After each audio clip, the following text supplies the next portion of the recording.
It was a beautiful morning on the island of Sodor. Thomas the tank engine's blue paint sparkled in the sunshine as he puffed happily along his branch line with Annie and Clarabelle. He was feeling very pleased with himself.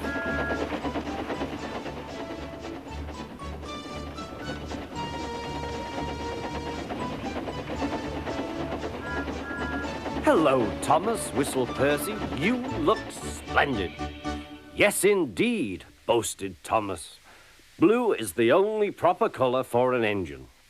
"Oh, I don't know. I like my brown paint," said Toby. "I've always been green. I wouldn't want to be any other colour either," added Percy. Well, anyway, huffed Thomas, "blue is the only colour for a really useful engine. Everyone knows that." Percy said no more. He just grinned at Toby. Later, Thomas was resting when Percy arrived. A large hopper was loading his trucks full of coal. Thomas was still being cheeky. "Careful," he warned. "Watch out with those silly trucks." Go on, go on, go on," muttered the trucks. "And by the way," went on Thomas, "those buffers don't look very safe to me." The last load poured down. "Help!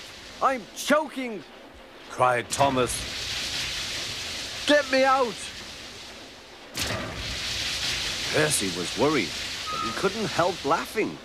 Thomas's smart blue paint was covered in coal dust from smoke box to bunker. "Ha ha," chuckled Percy. "You don't look really useful now, Thomas. You look really disgraceful." "I'm not disgraceful," choked Thomas. "You did that on purpose. Get me out."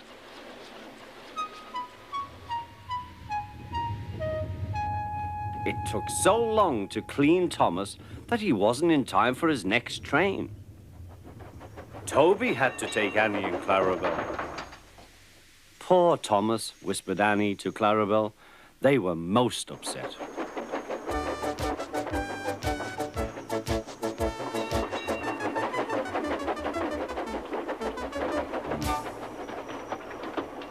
Thomas was grumpy in the shed that night. Toby thought it a great joke, but Percy was cross with Thomas for thinking he had made his paint dirty on purpose. Fancy a really useful blue engine like Thomas becoming a disgrace to the Fat Controller's Railway. Next day, Thomas was feeling more cheerful as he watched Percy bring his trucks from the junction. The trucks were heavy and Percy was tired.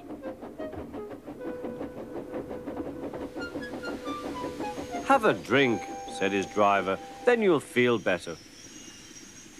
The water column stood at the end of the siding with the unsafe buffers. Suddenly, Percy found that he couldn't stop. The buffers didn't stop him either. "Oh!" wailed Percy. "Help!" The buffers were broken and Percy was wheel-deep in coal. It was time for Thomas to leave. He had seen everything. "Now Percy has learned his lesson too," he chuckled to himself.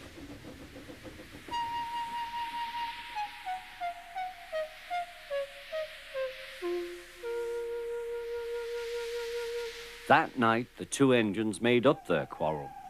"I didn't cause your accident on purpose, Thomas," whispered Percy. "You do know that, don't you?" "Of course," replied Thomas, "and I'm sorry I was cheeky. Your green paint looks splendid again, too. In future, we'll both be more careful of coal."